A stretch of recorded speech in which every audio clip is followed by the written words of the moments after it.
Paano mo malalaman na loyal ang isang babae sa iyong mga kasawi or mahal na mahal ka nito?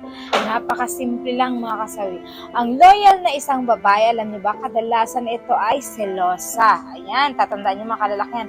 Selosa, tuyuin, tupakin, at higit sa lahat ay laging galit sa inyo. Ayan, laging nababaliw sa sarili. Ayan mga kasawi. Dahil bakit?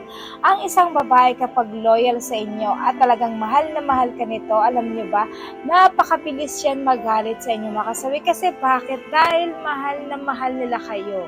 Hindi yan agad-agad magsiselos kung alam niya na hindi niya kayo mahal at hindi ka importante para sa kanya.